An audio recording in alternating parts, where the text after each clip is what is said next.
గుండె సంరక్షణ కోసం మరింత జాగ్రత్త తీసుకోవడం అవసరం. ప్రకాశం, నెల్లూరు, కర్నూలు జిల్లాల్లో తొలిసారిగా ఆస్టర్ రమేష్ హాస్పిటల్స్ ఒంగోలులో అత్యాధునిక 160 స్లైడ్స్ UCT 780 స్కానర్ అందుబాటులోకి తెచ్చాయి. Computerised tomography, coronary angiography, CTCA దీనివల్ల సాధ్యమవుతుంది. CTCA పరీక్ష వల్ల గుండెకు రక్త సరఫరా చేసే కరోనరీ ఆర్టరీస్ కి జబ్బు చేసిందేమో తెలుసుకోవచ్చు. గుండెపోటు వస్తుందన్న దానికి అదే తొలి హెచ్చరిక. ఇతర పరీక్షలతో పోలిస్తే ఈ ఆధునిక పరీక్ష వల్ల ఎన్నో ఉపయోగాలున్నాయి. అసలు సమస్యని కరెక్ట్గా తెలుసుకుని తగిన వైద్యం చేసే వీలుంటుంది. గుండెకు సంబంధించిన ఏ సమస్య ఉన్నా ఆస్టర్ రమేష్ హాస్పిటల్స్ మీకు కొండంత అండ. మీరు పూర్తిగా విశ్వసించదగ్గ అత్యాధునిక ఆసుపత్రి ఇది. నమస్తే, పీనే న్యూస్కు స్వాగతం. ఆగస్టు 15న అన్నా క్యాంటీన్లను రాష్ట్ర ప్రభుత్వం ఆధ్వర్యంలో ప్రారంభించనున్నట్లు పురపాలక శాఖ మంత్రి పి నారాయణ తెలిపారు. ఒంగోలు నగరం, గుంటూరు రోడ్లోని పోతురాజు కాలువ, అనంతరం Kurnool road, Kothapatnam bus stand, collectorate వద్ద ఉన్న అన్నా క్యాంటీన్లను ఎమ్మెల్యే దామచర్ల జనార్దన్తో కలిసి ఆయన పరిశీలించారు. ఈ సందర్భంగా మంత్రి మాట్లాడుతూ, నలుగురు పేదల కడుపు నింపే అన్నా క్యాంటీన్లను వైసీపీ అధికారంలోకి రాగానే కక్షగట్టి జగన్మోహన్ రెడ్డి మూయించారని విమర్శించారు. పోతురాజు కాలువ అభివృద్ధికి సంబంధించి సమగ్ర ప్రణాళిక తెప్పించుకొని త్వరలోనే నిధులు కేటాయిస్తామని హామీ ఇచ్చారు.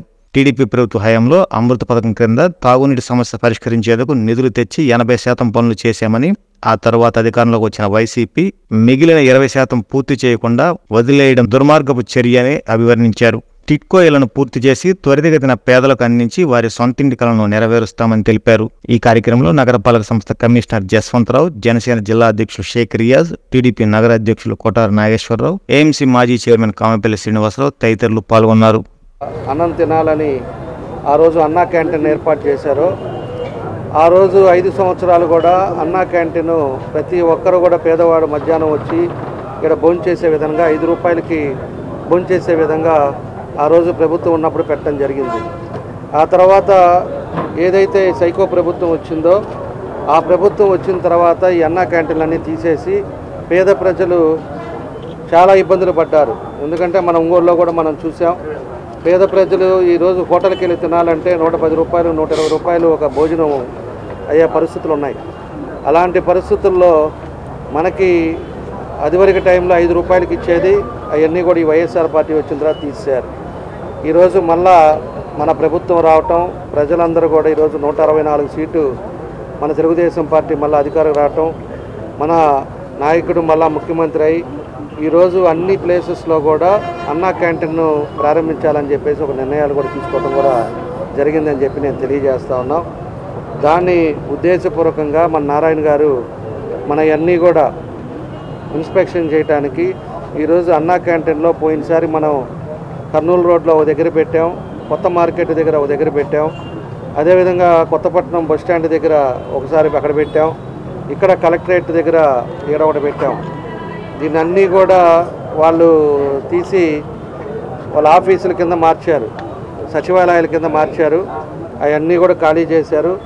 ఈరోజు అన్నీ కూడా పెయింట్లు కానీ ఇవన్నీ కూడా రిపేర్స్ కూడా అన్నీ చేసి 4 చోట్ల తొందరలోనే దాన్ని ప్రారంభించి ఇప్పుడు ఆల్రెడీ 4 రోజుల నుంచి కూడా డోనర్స్ తోటి లేకపోతే కొంతమంది ఇచ్చే దాని మీద అన్నీ కూడా నడుపుతూ ఉన్నాం.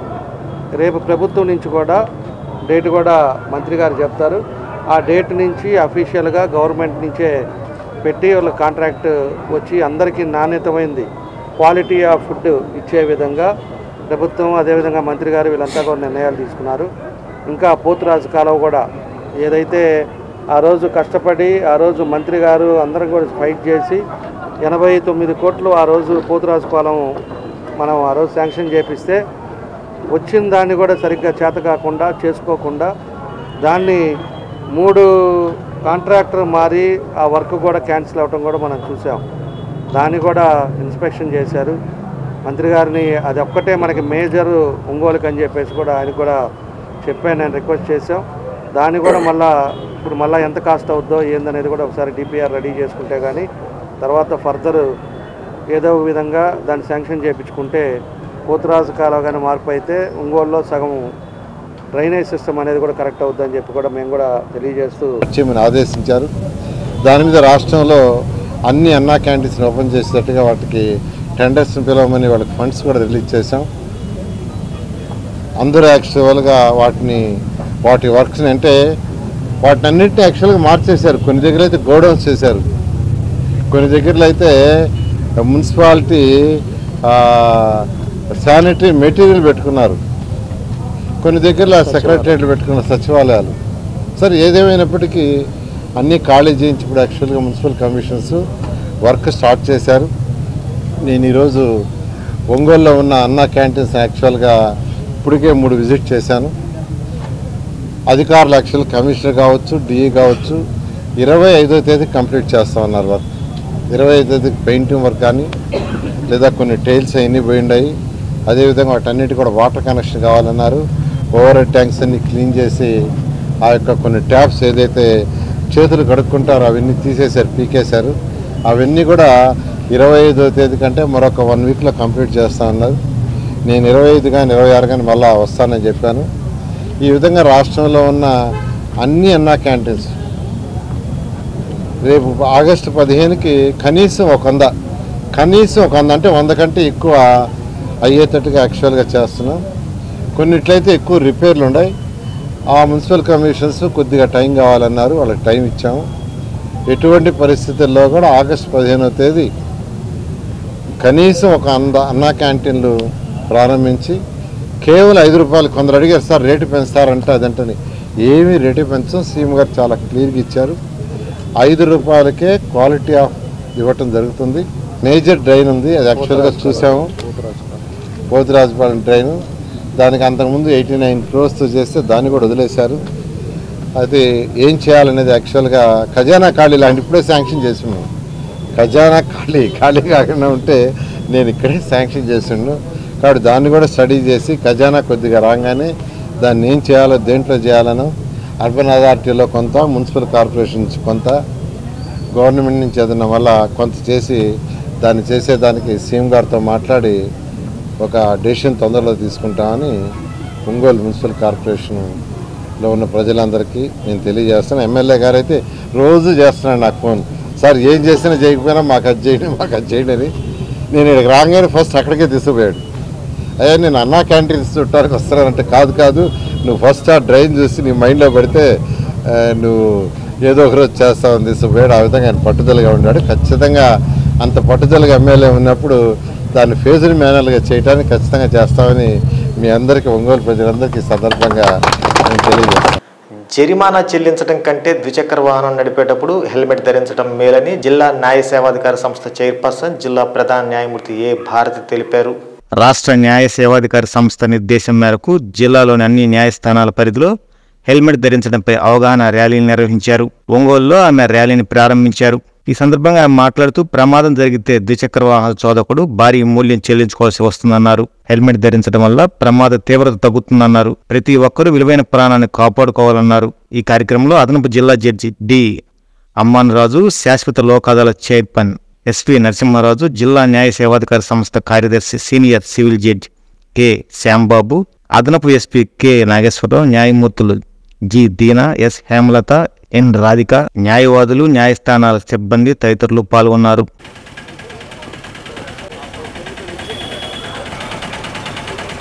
ప్రాణాలను రక్షించుకుందాం, అందరినీ హెల్మెట్ ధరిద్దాం. ప్రాణాలను రక్షించుకుందాం, ప్రాణాలను రక్షించుకుందాం. ధరించకుండా ద్విచక్ర వాహనం పైన ప్రయాణిస్తే అది ఆ మనిషి యొక్క చాలా ప్రమాదకరం. ఏదైనా యాక్సిడెంట్కి గురైనప్పుడు మనకు తెలుసు తల అనేది ఎంత ఇంపార్టెంటో మన శరీర భాగాల్లో. మెదడు అనేది చాలా సున్నితమైన ఆర్గాన్. మన మెదడే మొత్తం మన బాడీ అంతటికీ సంకేతాలని పంపిస్తూ ఉంటుంది. మెదడుకి ఏదైనా చిన్న దెబ్బ తగిలితే మన బాడీలో మిగతా ఆర్గాన్స్ వేటికి కూడా పనిచేయదు. మనకు తెలుసు కదా, హెడ్ ఆఫ్ ది డిపార్ట్మెంట్ అంటాం. హెడ్ ఆఫ్ ది డిపార్ట్మెంట్ అంటే హెడ్ ఈజ్ వెరీ ఇంపార్టెంట్. ఏదైనా ఒక బండి స్కిడ్ అయి పడిపోయినప్పుడు ఏదైనా ఈ టెంపరల్ ఏరియాకి చిన్న గాయం జరిగితే మనిషి కోమాలోకి వెళ్ళిపోతారు. వారికి ఈ ట్రీట్మెంట్కి చాలా ఖర్చు అవుతుంది, మళ్ళీ ఆ మనిషి తేరుకుంటారో లేదో కూడా తెలియదు. పైగా వాహనంపై వెళ్తున్నప్పుడు గాలి, రకరకాల దుమ్ము కణాలు, తర్వాత పురుగులు, చిన్న చిన్న రాళ్ళు, ఇవన్నీ కూడా కళ్ళకి ముక్కుకి ఇబ్బంది కలిగిస్తూ మన తలలో మన హెడ్లో ఉన్న ఇంపార్టెంట్ ఆర్గాన్స్, ఇయర్స్, ఐస్, మా టీత్, ఇవన్నీ కూడా దెబ్బతినే అవకాశం ఉంది యాక్సిడెంట్ జరిగితే. కాబట్టి హెల్మెట్ ధరించడాన్ని మనం ఒక బరువుగా భావించవద్దు, అది ఒక బాధ్యతగా భావించి మనం అందరికీ, పౌరులందరికీ కూడా ఈ సందేశాన్ని అందించాలి. మోటార్ వాహనాల చట్టంలో 194 సెక్షన్ 194 ప్రకారం మనం హెడ్ గేర్ ఆర్ హెల్మెట్ ధరించకపోతే అది నేరం. మనకి 3 నెలలు లైసెన్స్ రద్దు చేస్తారు. అలాగే మనకి పెనాల్టీ 1000 రూపీస్ జరిమానా విధిస్తారు. కేవలం ద్విచక్ర వాహన చోదకుడే కాదు, వారి వెనకాల కూర్చున్న పిలియన్ రైడర్ కూడా ఆ శిరస్త్రాణం ధరించాలి. ధరించినప్పుడే ఒకవేళ మోటార్ బైక్ నుంచి కింద పడితే వారికి ప్రొటెక్షన్ ఉంటుంది. వర్షాకాలంలో ప్రజలు విద్యుత్ వాడే క్రమంలో కొన్ని జాగ్రత్తలు తీసుకోవాలని విద్యుత్ శాఖ సూపరింటెండెంట్ జి సత్యనారాయణ తెలిపారు. నగరంలోని రామ్నగర్లోని జిల్లా విద్యుత్ భవన్ కార్యాలయంలో ఏర్పాటు చేసిన మీడియా సమావేశంలో ఆయన మాట్లాడుతూ, రాష్ట్ర వ్యాప్తంగా భారీ వర్షాలు కురుస్తాయనే నేపథ్యంలో జిల్లాలోని అధికారులు, సిబ్బంది అప్రమత్తంగా ఉండి ప్రజలను అప్రమత్తం చేయాలని ఆదేశించడం జరిగిందన్నారు.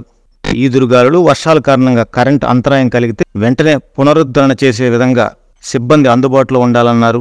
తడి చేతులతో స్విచ్లు వేయరాదని, ఇళ్ల బయట వైర్ల కింద ఉండరాదని తెలిపారు. వర్షాకాలంలో రైతులు మోటార్ల వద్దకు వెళ్లి తడి చేతులతో మోటార్లు పట్టుకోవద్దని, ప్రజలు అప్రమత్తంగా ఉండాలని కోరారు. ప్రజలకు ఏ సహాయం కావాలన్నా మా టోల్ ఫ్రీ నంబర్ 1912కి కానీ సబ్స్టేషన్ అధికారుల నెంబర్లకు ఫోన్ చేసి సహాయం పొందగలరని అన్నారు. ఈ సమావేశంలో vigilance CI బిటి Naik, DE technical Haimavathi తదితరులు పాల్గొన్నారు. తరపున కొన్ని సూచనలు చేయాలని ఉద్దేశంతో రేపటి నుంచి మన వాతావరణ శాఖ ఇచ్చిన అంచనాల ప్రకారం భారీ వర్షాల నుంచి అతి భారీ వర్షాలు ఒక 3 days కురవబోతున్నాయి. ఇందులో డిపార్ట్మెంట్ సిబ్బంది ఏ విధంగా అప్రమత్తంగా ఉండాలి, అలాగే ప్రమాదాలు జరగకుండా వినియోగదారులందరూ కూడా తీసుకోవాల్సిన జాగ్రత్తల గురించి విశదీకరించడం జరుగుతుంది. ఇవాళ ఉదయమే మేము టెలికాన్ఫరెన్స్లో అందరు ఆఫీసర్లకు కూడా ఈ భారీ వర్షాల నుంచి అతి భారీ వర్షాల వరకు జరిగే దాని మీద ఎట్లా ఉండాలో ఏంటనేది వాళ్ళకు ఇన్స్ట్రక్షన్స్ ఇవ్వడం జరిగింది. దానిలో భాగంగా ఏంటంటే ప్రతి ఒక్కరూ కూడా రైట్ ఫ్రమ్ ఎస్సీ నుంచి ఎనర్జీ అసిస్టెంట్ వరకు వాళ్ళ హెడ్ క్వార్టర్స్లోనే ఉండి విధులు నిర్వహించాలి ఫస్ట్ ఆఫ్ ఆల్. అట్లాగే డివిజన్ హెడ్ క్వార్టర్స్లో ఎల్ఎంసీలు లోడ్ మానిటరింగ్ సెల్స్ ఓపెన్ చేసుకొని ఈ 3 రోజుల్లో ఏవైనా కానీ విపత్తులు అంటే పోల్ పడిపోవడం కానీ, లైన్ కట్ అవ్వడం కానీ, ఇంటరప్షన్స్ అంతరాయాలుగా ఏర్పడినప్పుడు ఇమీడియట్గా వెంటనే స్పందించి అవి రెస్టోర్ చేయాలి ఫస్ట్ అనే ఉద్దేశంతో ఇచ్చాం. వాళ్ళకి కావాల్సిన మెటీరియల్, మెన్ను, కాంట్రాక్టర్లందరూ కూడా సమకూర్చుకోమని చెప్పాం. ఈ వర్షాలు పడేటప్పుడు ఎక్కువగా ప్రజలు ఏం చేస్తుంటారంటే ఈ కరెంటు స్తంభాలను ఎట్టి పరిస్థితుల్లో కూడా వాళ్ళు తాకకూడదు. అట్లాగే ప్రజలు వర్షాలు పడేటప్పుడు ఈ ఉరుములు మెరుపులు వచ్చినప్పుడు ఆరు బయట అసలు రాకూడదు. వచ్చినా కానీ చెట్టు కింద కానీ ఇట్లా వీటి చోట అసలు ఉండకూడదు.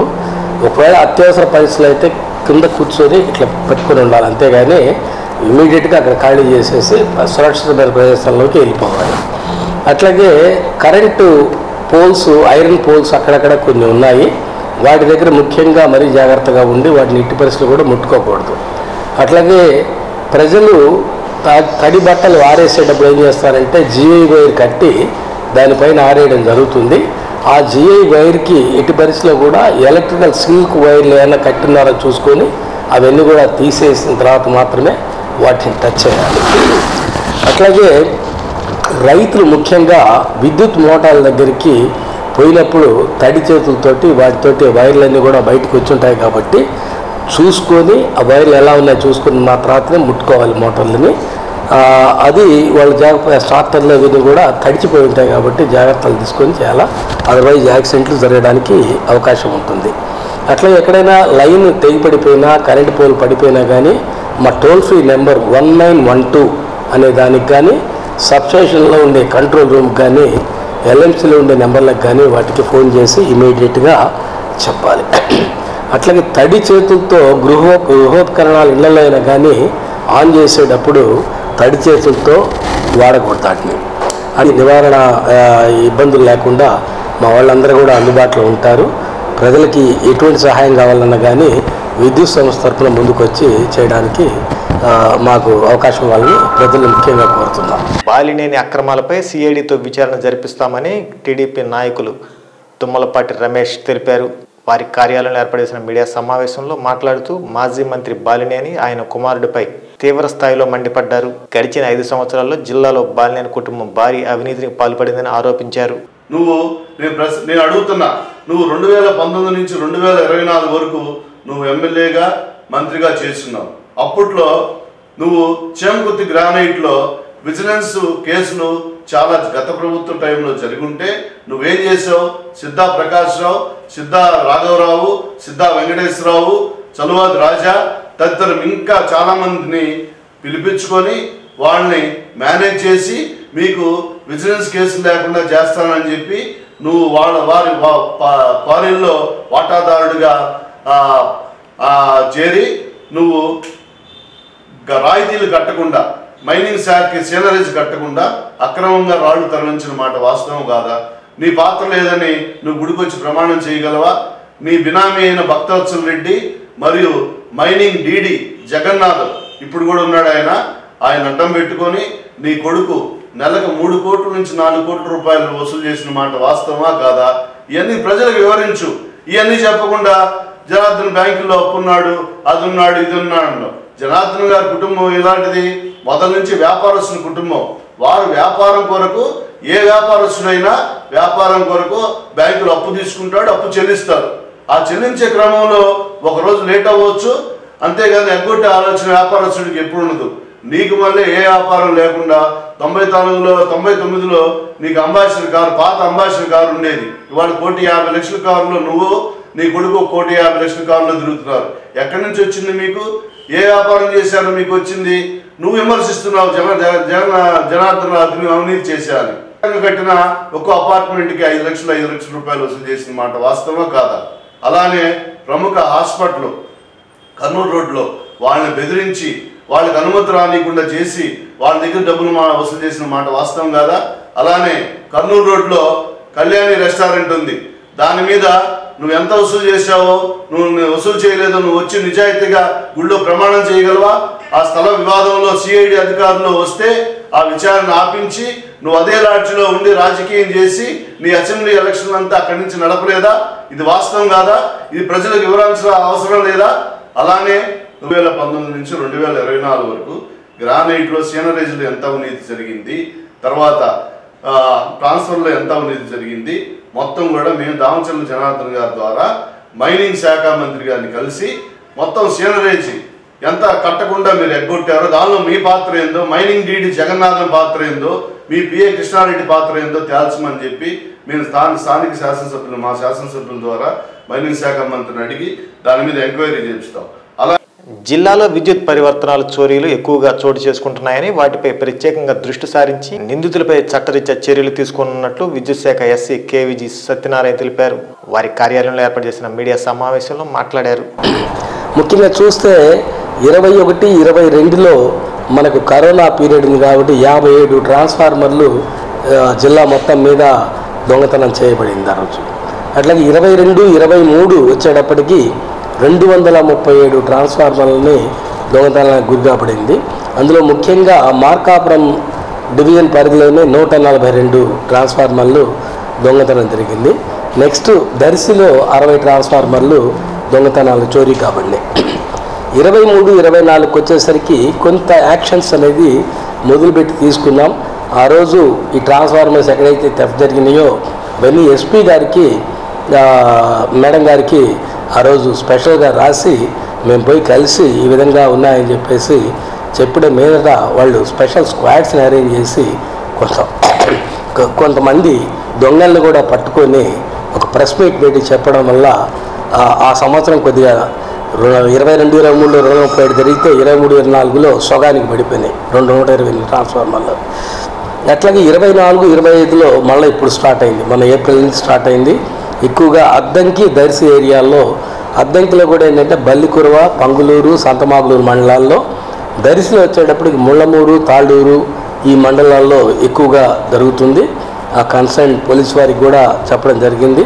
అక్కడ లోకల్గా డివిజనల్ ఇంజనీర్ని డిఎస్పీలతోటి సహకారం తీసుకొని, మన ఏపీటీఎస్ పోలీస్ వారి సహకారం తీసుకొని ఎటువంటి పరిస్థితుల్లో కూడా ఈ దొంగతనాలని మినిమైజ్ చేసి చేయాలని ఉద్దేశం చేస్తున్నాం.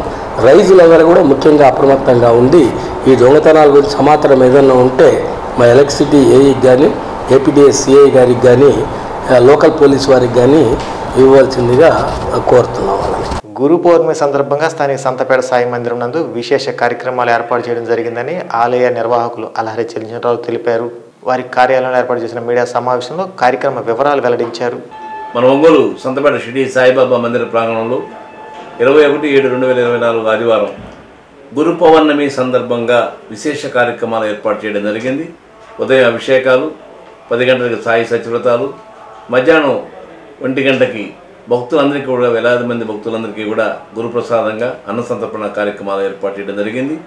సాయంత్రం సాయి మహిళా విభాగం, అలాగే సాయి యువసేన ఆధ్వర్యంలో షిరిడీలో బాబా గారు ఏ విధంగా అయితే పల్లకీ సేవ నిర్వహించారో అదేవిధంగా మన సంతపేట షిరిడి సాయిబాబా మందిరంలో భక్తులందరూ కూడా ఈ యొక్క పల్లకీ సేవలో పాల్గొని పల్లకీ మోసి ఈరోజు జరిగేటువంటి గురు పౌర్ణమి మహోత్సవాల్లో మీ అందరూ కూడా బాబా వారిని దర్శించుకొని సాయి ఆశీస్సులు పొందవలసిందిగా మనం చేస్తున్నాం. అదేవిధంగా వేలాది మంది జరిగేటువంటి అన్నదానంలో ప్రతి ఒక్కరు కూడా భాగస్థులు అవుతున్నారు. అవకాశం ఉన్న వాళ్ళందరూ కూడా వచ్చి మీ వంతుగా సహకారాన్ని అందించి మందిరానికి కొన్ని వేల మంది జరిగేటువంటి అన్నదానంలో మీరు కూడా భాగస్థులై సాయి పరిపూర్ణమైనటువంటి అనుగ్రహం పాత్రలు కావాల్సిందిగా మనం చేస్తున్నాం. గురు పౌర్ణమి సందర్భంగా కనిగిరి సాయి మందిరంలో ఏర్పాటు చేసిన అఖండ సాయి సప్తాహం నిర్విఘ్నంగా కొనసాగుతుంది. ప్రతిరోజు మహిళలు సాయి భిక్షా కార్యక్రమాన్ని నిర్వహిస్తున్నారు. ఆగస్టు 15న అన్నా క్యాంటీన్లో రాష్ట్ర ప్రభుత్వం ఆధ్వర్యంలో ప్రారంభం.